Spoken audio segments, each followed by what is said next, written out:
माता की। ये ग्वालियर की आवाज नहीं है भाई, भारत माता की। आज के कार्यक्रम के मुख्य अतिथि भूतल परिवहन मंत्री,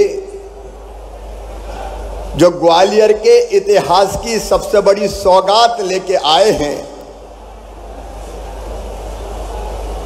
ऐसे हमारे नेता आदरणीय श्रीमान नितिन गडकरी जी। और नितिन जी, जब से इन सौगातों की पता चली तो ग्वालियर की जनता तो प्रसन्न थी। यहाँ वर्षा कम हुई थी तो 3-4 दिन से बदरा भी खूब बरस रहे हैं। और यहाँ आपने देखा जनता तो खुशी से नाच ही रही थी, एक पंखा भी खुशी से नाचने लगा था बीच में। आपका हृदय से स्वागत है। एक बार फिर दोनों हाथ ऊपर उठा के तालियां बजा के स्वागत कीजिए नितिन जी का, अभिनंदन कीजिए नितिन जी का। हमारे भारत सरकार के कृषि और किसान कल्याण मंत्री, इसी धरती के माटी के लाल आदरणीय श्रीमान नरेंद्र सिंह तोमर जी, वो इन सौगातों में सदैव योगदान देते हैं।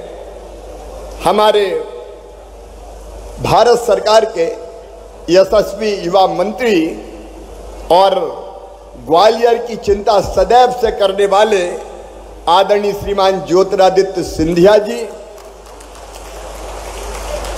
ताली दोनों के लिए ग्वालियर वाली बजे भाई। प्रभारी मंत्री भाई तुलसी सिलावट जी, भाई प्रद्युम्न सिंह तोमर जी, उनके क्षेत्र में यह कार्यक्रम संपन्न हो रहा है और उनके चुनाव के समय ही हमने ये घोषणा की थी। आदरणीय भारत सिंह कुशवाहा जी, लेकिन इस विभाग के मंत्री जो आज हमारे बीच बैठे हैं, आदरणीय पंडित गोपाल भार्गव जी,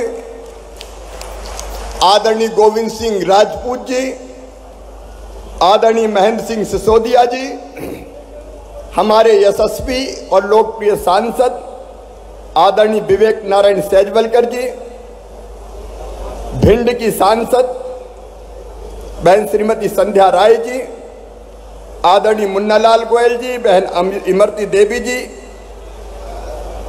कमल माकीजानी जी, कौशल शर्मा जी, शोभा सिकरवार जी, मंचासीन सभी वरिष्ठ साथीगण और ग्वालियर के और आसपास के मेरे बहनों, मेरे भाइयों, भांजे भांजियों, दोनों हाथ जोड़ के आप सबको प्रणाम करता हूं।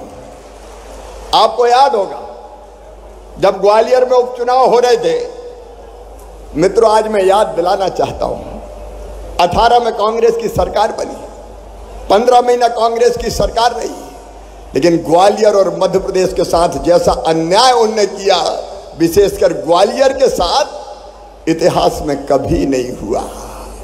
और उसी के कारण यह फैसला करना पड़ा कि जिसने ग्वालियर को विकास को अवरुद्ध कर दिया, जिसने मध्य प्रदेश के विकास को ठप्प कर दिया, उसको मुख्यमंत्री की कुर्सी पर बैठ के सरकार चलाने का कोई अधिकार नहीं है।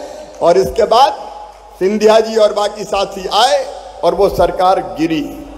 आज मुझे कहते हुए संतोष है कि ग्वालियर के साथ जो ऐतिहासिक अन्याय हो रहा था, उस ऐतिहासिक अन्याय को समाप्त किया गया है और ग्वालियर के इतिहास की इतनी बड़ी सौगातें कि जिसकी कल्पना नहीं की जाती, आज ग्वालियर को भेंट करने स्वयं नितिन गडकरी जी आए हैं। मैं नितिन जी आपको एक बार फिर हृदय से धन्यवाद देता हूं। 1128 करोड़ की सौगातें आज यहां दी जा रही है। उस समय याद है हम लोगों ने तय किया था, आपने मांगा था, सिंधिया जी बैठे, तोमर जी बैठे, एलिवेटेड रोड चाहिए। तो मुझे लगा कि आप मांग रहे हैं और हम ना दें, ये कैसे हो सकता है। एलिवेटेड रोड ग्वालियर की धरती पर बनेगा और आज वो सपना पूरा हो रहा है, संकल्प पूरा हो रहा है, सपने साकार हो रहे हैं। आपने इतनी देर में देखा इस अंचल को कितने रोडों की सौगात दी गई है। और ग्वालियर की धरती पर आज मैं फिर यह कहना चाहता हूं कि यह सरकार आपकी है, भारतीय जनता पार्टी की सरकार है। दिल्ली में प्रधानमंत्री श्रीमान नरेंद्र मोदी जी है, जो एक वैभवशाली, गौरवशाली, संपन्न और समृद्ध भारत के निर्माण में लगे हुए हैं। और नितिन गडकरी जी जैसे विजनरी मंत्री है कि जो कभी इनकार नहीं करते। हम कहते हैं 100 करोड़ दे दो तो वो कहते हैं 200 करोड़ ले जाओ। ऐसे मंत्री हमने देखे। और इसलिए ग्वालियर के सपने पूरे होंगे विकास के। हम पुल, पुलिया, सड़कें, अस्पताल सब बना रहे हैं। लेकिन एक बात और, आज यहां किसान भाई भी बैठे हैं। किसान भी बैठे हैं कि नहीं? किसान भी है तो सुनो रे मेरे बहनों और भाइयों, पुराने मुख्यमंत्री ने घोषणा की थी कर्जा माफी की, किया नहीं, लोग डिफाल्टर हो गए, ब्याज इतना चढ़ गया कि ब्याज चुकाते नहीं बन रहा। और तब मन में यह भाव आया था कि कर्ज माफी के धोखे के कारण जो किसान डिफाल्टर हुए थे, हम उनको डिफाल्टर नहीं रहने देंगे, उनके ब्याज का पैसा हम भर के उनका ये कर्जा उतारने का काम करेंगे। और इस अनुपूरक बजट में हमने वो प्रावधान कर दिया है, कोई किसान जो कर्जा माफी के कारण डिफाल्टर हो गए थे, अब मध्य प्रदेश की धरती पर डिफाल्टर नहीं रहेंगे, उनके ब्याज का पैसा भरने का काम हम करेंगे। लेकिन आज तो ग्वालियर की सौगातों की बात है। आप सोचिए ग्वालियर वालों, एक साथ इतनी सौगातें। तोमर जी यहां बैठे, सिंधिया जी लगातार प्रयास करते हैं। देखिए अपना ग्वालियर अब तेज गति से बढ़ता हुआ शहर है। भविष्य में metro city Gwalior stone hub, पर्यटन हब, मेडिकल हब और इसके साथ साथ इलेक्ट्रॉनिक वाहनों के 50 से अधिक चार्जिंग स्टेशन भी बनाए जाएंगे। क्योंकि नितिन जी कहते हैं कि भविष्य में बसें चलेंगी तो इलेक्ट्रिक से चलेंगी। हम उसके लिए भी काम कर रहे हैं। अत्याधुनिक इंटीग्रेटेड ट्रैफिक मैनेजमेंट सिस्टम वो हमारे दिमाग में, वो भी हम बनाएंगे। और प्रद्युम्न तोमर कह रहे थे औद्योगिक हब बनाने का। प्रद्युम्न जी इंक्यूबेशन सेंटर बना के हम स्टार्टअप भी यहाँ प्रारंभ करेंगे ताकि नौजवान बेटे बेटियां अपने अपनी छोटी छोटे फैक्ट्री लगा के इनोवेटिव आइडिया के साथ स्टार्टअप प्रारंभ करके नौकरी मांगने वाले नहीं, नौकरी देने वाले बन जाएं। आपकी चिंता थी प्रद्युम्न जी रोजगार। आज मैं कह रहा हूं 1 साल के अंदर 1 लाख सरकारी नौकरियों की भर्ती हम करने जा रहे हैं, जिसमें हमारे बच्चों को सरकारी क्षेत्र में भी रोजगार मिले, लेकिन उद्योग के क्षेत्र में भी रोजगार मिले, उसमें भी हम कोई कसर नहीं छोड़ेंगे। मैं बात बहुत लंबी नहीं करना चाहता, नितिन जी को हम सबको सुनना है। एक तरफ बड़े विकास के काम, लेकिन दूसरी तरफ नगर में आधुनिक अत्याधुनिक सब्जी मंडी हो, फल मंडी हो, हाकर जोन हो, चौपाटी का निर्माण हो, ये करके रोजगार के अवसर भी बढ़ाना। और आदरणीय सिंधिया जी ने अभी कहा, नरेंद्र सिंह जी की हमारी बात हुई, आपने कहा ग्वालियर को मिले चंबल का पानी। आज मैं ये घोषणा कर रहा हूं, हम इंप्लीमेंट इसको करेंगे कि 926 करोड़ रुपए की लागत से चंबल नदी और कोतवाल डैम से ग्वालियर में पानी लाने की व्यवस्था की जाएगी, ताकि हम सभी 66 वार्डों में जल प्रदाय और सीवरेज के काम करें। और दूसरी बात आई, एलिवेटेड रोड अभी आधा बना है। अब सिंधिया जी, तोमर जी तो ऐसे हैं कि जो आधे अधूरे से संतुष्ट नहीं होते। उनने नितिन जी को पहले ही कन्विंस कर लिया। अब कुछ चीजें नितिन जी ने कहा कि शिवराज जी आप करो और मैं सेकंड फेज की तैयारी करता हूं। तो आज नितिन जी हमारे बीच बैठे हैं। आज ही हम ये फैसला कर रहे हैं उनके आशीर्वाद से, उनके कल्पनाशील मस्तिष्क के कारण, क्योंकि वो रास्ता निकालना जानते हैं कि एलिवेटेड जो रोड है उसका सेकंड फेज भी स्वीकृत करेंगे नितिन गडकरी जी। और राज्य शासन से जो जो अपेक्षाएं हैं वो निश्चित तौर पर हम पूरी करने का प्रयास करेंगे। ग्वालियर अब विकास के पथ पर दौड़ेगा नहीं, उड़ान भरेगा, उड़ान। आप चिंता मत करो ग्वालियर वालों। आप सबकी जानकारी में 450 करोड़ रुपए की लागत से एयरपोर्ट का विस्तार हो रहा है। 441 करोड़ रुपए की लागत से रेलवे स्टेशन का उन्नयन हो रहा है। और उसके साथ साथ इंटर स्टेट बस टर्मिनल भी बन रहा है। इन सब कामों को मैं दोहराना नहीं चाहता। DRD लैब के निर्माण के लिए 140 एकड़ जमीन निःशुल्क दे दी गई है।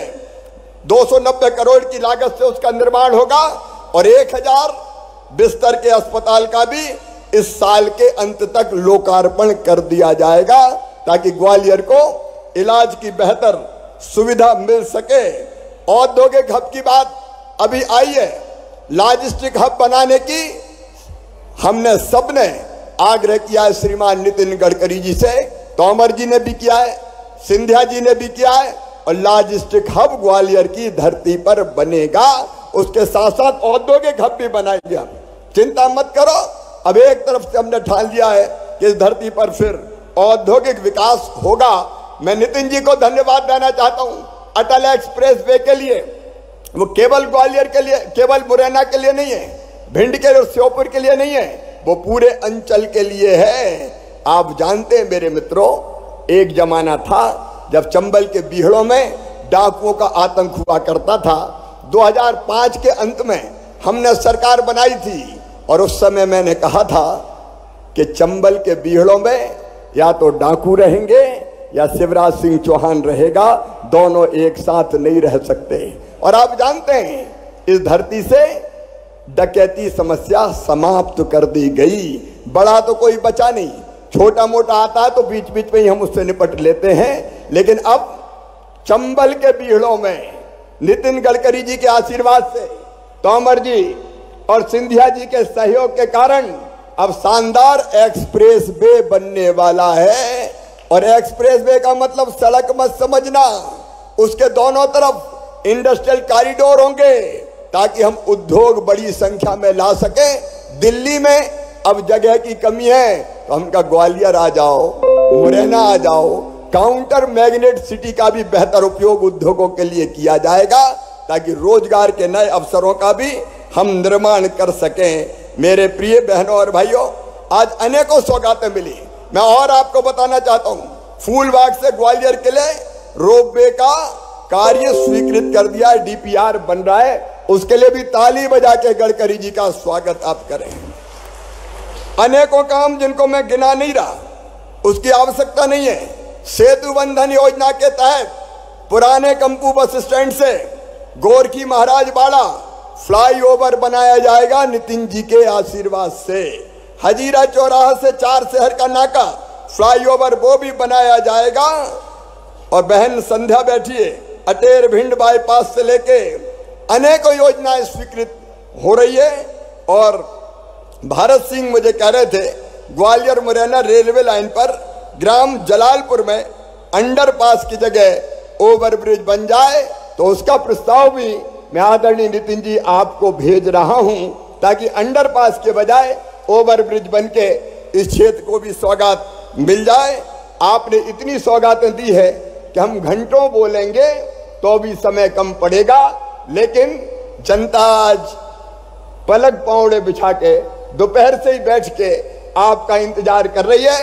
एक सौगात और देने 17 सितंबर को हमारे प्रधानमंत्री श्रीमान नरेंद्र मोदी जी आ रहे हैं कूनो पालपुर में। अब चीते आएंगे और अकेले चीते नहीं आएंगे, उन चीतों के साथ रोजगार के भी अनेकों अवसर आएंगे। टूरिज्म बढ़ेगा, ग्वालियर बढ़ेगा, चंबल बढ़ेगा। वो तो नरेंद्र सिंह जी के क्षेत्र में होने वाला है। परसों ही वो कार्यक्रम है। बरसों पहले वो कूनो पाल पर हमने वहां के गांव हटाए थे, अब वहां भी टूरिज्म की दृष्टि से चीते कहां से? अफ्रीका से। भारतीय उपमहाद्वीप में अफ्रीका से चीते आ रहे हैं। मैं तो इतना विश्वास आपको दिलाता हूं कि ग्वालियर चंबल संभाग अब विकास की दृष्टि से पीछे नहीं रहेगा। और तोमर जी, आदरणीय सिंधिया जी, जो 1.25 साल में कमलनाथ जी ने बेईमानी करके, कांग्रेस ने बेईमानी करके हमारे विकास को रोका था, मैं ब्याज के कई गुना विकास करके उस कमी को पूरा कर देंगे। एक बार इन सौगातों के लिए नितिन गडकरी जी का फिर दोनों हाथ ऊपर उठा के तालियां बजा के स्वागत कीजिए, अभिनंदन कीजिए। सदैव आपका मध्य प्रदेश की धरती पर स्वागत है। क्योंकि आप ऐसे विजनरी लीडर हैं जो रास्ते निकाल के लगातार काम आगे बढ़ा रहे हैं। मोदी जी के नेतृत्व में देश को आगे बढ़ा रहे हैं। बहुत बहुत धन्यवाद, प्रणाम, नमस्कार। बोलिए भारत माता की।